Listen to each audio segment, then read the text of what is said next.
আসসালামু আলাইকুম এভরিওয়ান, কেমন আছেন সবাই? আশা করি আলহামদুলিল্লাহ সবাই অনেক ভালো আছেন। আমি আলহামদুলিল্লাহ আল্লাহর রহমতে ভালো আছি। তো ওয়েলকাম করছি গোধূলির সময় ইউটিউব চ্যানেল এবং গোধূলির সময় ফেসবুক পেজ থেকে। তো এটা হচ্ছে পঞ্চম রোজার ভিডিও গতকালকের। তো আমি আমার ছেলেকে নিয়ে টুকটাক বাজার করতে চলে গিয়েছিলাম। সকালে ওকে কোচিং থেকে এনে আমি টুকটাক বাজার করতে চলে গিয়েছিলাম, কারণ ঘরে একদম মাছ ছিল না আর বাচ্চারা মাছ খাচ্ছে না। তো আমি আমাদের জন্য একটু অল্প অল্প করে মাছ কিনবো, কারণ মাছ তো একটু খেতে হবে। তো বাচ্চাদের জন্য তো একটু অন্যরকম আয়োজন করা হয়। তো বাজার করে আমি খুবই ক্লান্ত হয়ে গিয়েছিলাম, কয়েকদিন ধরে খুবই কাজের প্রেশার। তো আমি একটু ফাঁকিবাজি করলাম যে আমি আজকে কিছুই ইফতারি বানাবো না, ইফতার বানাতে পারবো না। তো যাই হোক, ওর বাবা বললো যে ঠিক আছে, আমি খাবার নিয়ে আসবো। তো সেই ইফতার কিনে নিয়ে আসছে। তো আমি এর মধ্যে একটু সালাদ টালাদ কেটেছিলাম।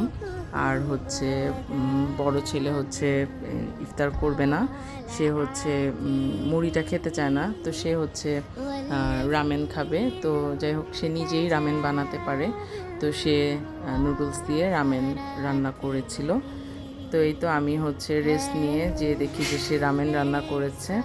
তো এই তো রামেনটা আমি দেখছিলাম যে ঠিক আছে কিনা। তো এটাকে আমি প্লেটে সার্ভ করব। তো আসলে কাজ করতে করতে মাঝে মাঝে আর কাজ করতে ভালো লাগে না, মনে হয় যে একটু রেস্ট দরকার। তো আমি খুবই ক্লান্ত ছিলাম, খুবই টায়ার্ড ছিলাম, শরীরটাও বেশি একটা ভালো ছিল না, সেজন্য আর আমি কোনো আয়োজন করি নাই। তো ইফতার করে আমি একদম ঘুমিয়ে গিয়েছিলাম। ঘুমিয়ে গিয়ে পরে রাত্রে 10:30টায় উঠে আমি রান্না করেছি। তো যাই হোক, এই তো আমি একটা ডিম দিয়ে দিয়েছিলাম যে একটা ডিম খাও, যেহেতু রোজা রাখছে রেগুলার। আর আমি আমার প্রিয় টমেটোর সালাদটা করে নিচ্ছিলাম, কারণ একটু মুড়ির সাথে খাওয়ার জন্য।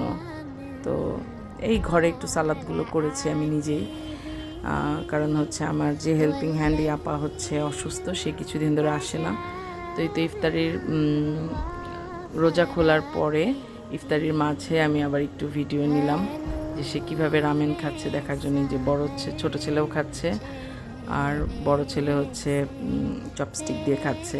তা আমি চপস্টিক দিয়ে একদমই খেতে পারি না। তো আমি দেখলাম যে আমার ছেলে মাশাআল্লাহ চপস্টিক দিয়ে খায়, এবং তার জন্য আমার চপস্টিক কেনা লাগে কিছুদিন পর পর।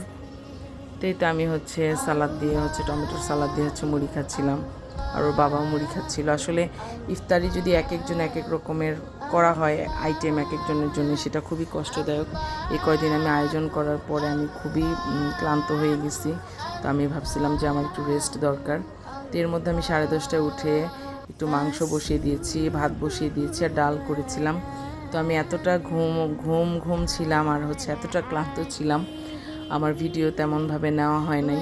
আসলে রোজার মাসটা সবাই জানেন যে নামাজ সব কিছু মিলে, কাজ টাজ মিলে আসলে শরীর আর সাপোর্ট দেয় না। তো সেখানে ভিডিও করাটা তো আসলে হয়ে ওঠে না আসলে। তারপরেও ভিডিও দিতে ইচ্ছা করে বা ভিডিও করতে ইচ্ছা করে। তো এই জন্য আর কি আমার আজকের ভিডিওটি করলাম।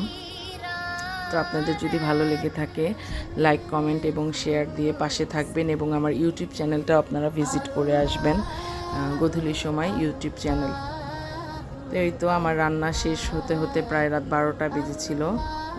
তারপরে আমরা সেহরি খেয়ে তারপরে আবার ভোরবেলা ঘুমিয়েছিলাম।